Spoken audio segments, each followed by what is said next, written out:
Ötən həftələrdə yenə də baxıram. Deməli, Karoçenkanı çıxarıblar Heydər bəy. Karoçenka Azərbaycan mediasına açıqlama verir. Azərbaycan üçün yaxşı olar ki, Su-25 eskadriliyası yaratsınlar. Fikir verin ha. Yəni bizdən silah alsınlar, Rusiyadan silah alsınlar və o silahlar Azərbaycanın gücünə güc qatacaq.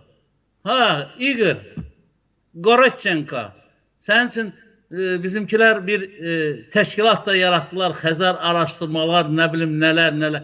Sənin ağlın yerinə gəlmədi də. Çoxdandır darıxmışam Markovun açıqlamaları üçün. Markov, indi baxıram, görürəm ki, təyyarə məsələni ümumiyyətlə gündəlikdən çıxarmaq istəyirlər Heydər bəy.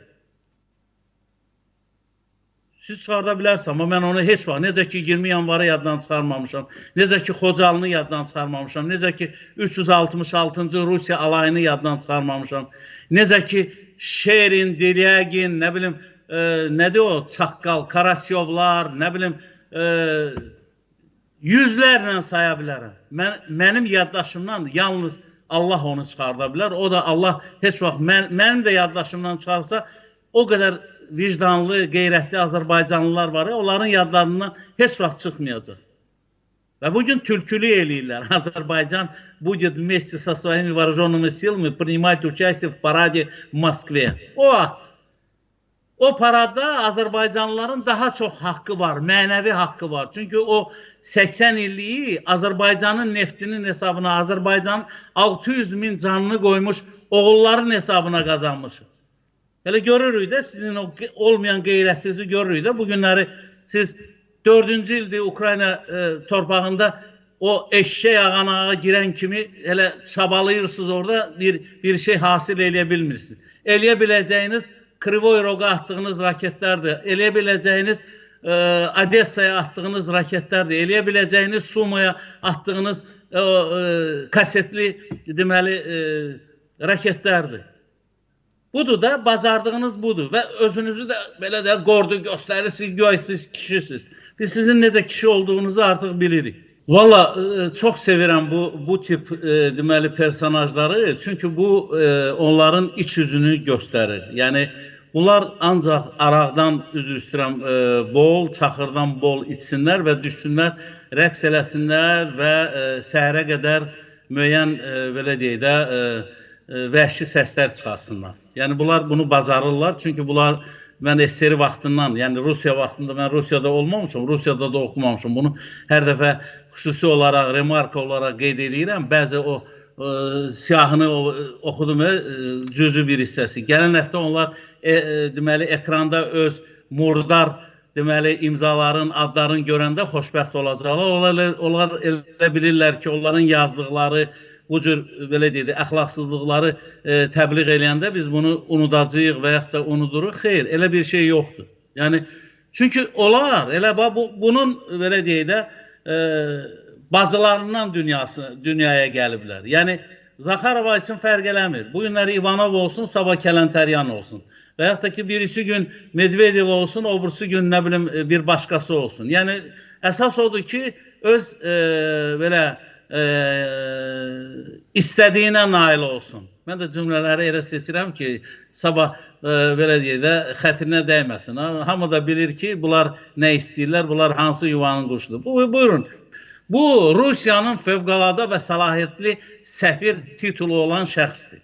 Bizdə də biri var, artıq o səfir deyil, o da xoşlayırdı belə şeyləri və bu cür tiplərlə belə deyək, səhərə qədər müzakirələr aparırdı, çox maraqlı müzakirələr aparırdı. Ona görə də bu tiplərə onun məhəbbəti sonsuzdur və bugün də yəni böyük belə deyək də şövqlə bunlarla görüşməyə, öpüşməyə, nə bilim və digər nələrə hazır olan məxluqlardır. Ona görə unuda bilmirlər. Yəni unuda bilmirəm səni mahnısını oxuyurlar. Bizim o məşhur mahnılar var.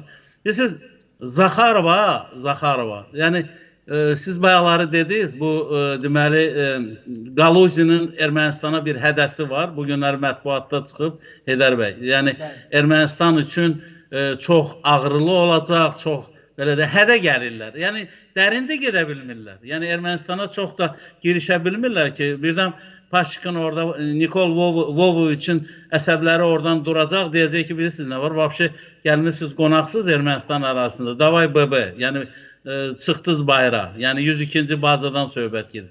Dərinə də gedə bilmirlər. Və belə deyə, belə güya sancırlar, öz aləmlərində sancırlar. Halbuki özləri də gözəl bilir ki, artıq Ermənistan da bunların nəzarətindən çıxır.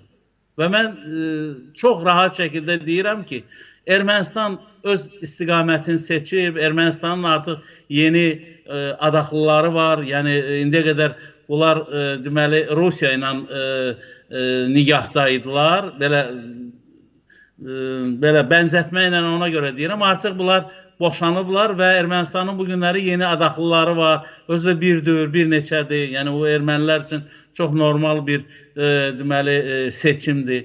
Ona görə Galozinlər, Zaxarovalar, nə bilim, Karasinlər və digərləri hələ çox danışacaqlar. Hərdən də Averçuk, mən onu ton yarımlıq Averçuk deyirəm də, onu bilirsin, onun çəkisi. O oturanda 4 stol qoyurlar, 2 dənə də kreslo qoyurlar ki, insanı yerləşdirə bilsinlər. Doğrudan, bilirsiniz necədir? Hoppa, deməli, bunlar gələndə 2 təyyarə ilə gəlirlər. Bir Averçuk ayrıca oturur, çünki təyyarənin yükü çox ola bilər, periqruz ola bilər də. İkinci təyyarədə də o buru nümayəndə heyətinin üzvləri gəlirlər. Mən bunu ləzzətlə deyirəm. Bilirsiniz necə? Özdə belə həzz ala deyirəm. Çünki onlar doğrudan da bu sözlərə layiqdirlər. Çünki normal siyasətçiyə, normal, baxın görün, ekrana yerləşmir. Fikir verin. Yəni, onun tibbi komissiyadan keçəndə adətən normal o ölçənlə, yəni bir ölçən olur da, metrə deyirik də biz ona, metr. Yəni, 2 metr güclə yəni bunu görə bilir və dəhşətdir. Yəni, mən bunu bəzi incəliklərini sadalamaq istəyirəm. Bu adam necə geyinir, necə oturur, necə nə eləyir. Bunu Allah bir belə deyir. Ayaq üstə buna Allah cəza verib, Heydər bəy. Valla, baxın, erməniyi ilə, yəni o erməni bicliyi ilə buna belə altdan baxır, nə gündəsən, Averçuk. Bilirsiniz necədir? Nəysə, yəni bunları da demək lazımdır. Bilsinlər ki, biz Azərbaycanda da, yəni biz də kitab oxuyuruq, biz də azdan çoxdan dünyadan baş çıxarırıq. Amma bunların birinin mənliyi yoxdur ki, etiraf eləsinlər ki, bugün onlar dünyaya natəmizlik gətirirlər. Necə ki, ötən günlərdə bizim jurnalist dostlarımız Azərbaycanda göstərirdilər, elə Sumqayıt istiqamətində, Abşeron rayonu istiqamətində. Deyirəm, buradan dostlarımıza müraciət edirəm. O çirkab sularını Ceyranbatan su anbarına axıdan yaramazların da qarşısı alınmalıdır. Çünki o sudan Bakı və Bakı ətrafı qəsəbələr istifadə edir. Yəni, bu da balaca məsələ deyil. Bəzən biz nədənsə danışanda deyirlər, bunlar hələ Amerikadan, nə bilim, Ukraynadan danışırlar, öz problemlərimizdən danışmırlar. Öz problemlərimizdən də lazım olanda danışırıq. Yəni, biz Azərbaycana bağlı insanlarıq və Azərbaycanımızı da istəyirik ki, rahat bıraxsınlar. Həmin o Rusiyası, nə bilim, Fransası, Amerikası və digərləri. Çünki bu günləri Zaxarovalar və Avropalılar, Amerikalılar çox istəyirlər ki, sərhəddə qan tökülsün və Azərbaycanın üzərinə yenə də baskı həyata keçirsinlər ki, haqlı olduğumuz halda. Bu günləri Ukraynalılar bizi daha yaxşı başa düşməyə başlayıblar. Çünki 28 il biz yerlə göylə əlləşirdik ki, bizi başa düşsünlər ki, bizim torpağımızı Rusiya ilə Ermənistan və onlara havadarlıq eləyənlər bizdən qoparıblar.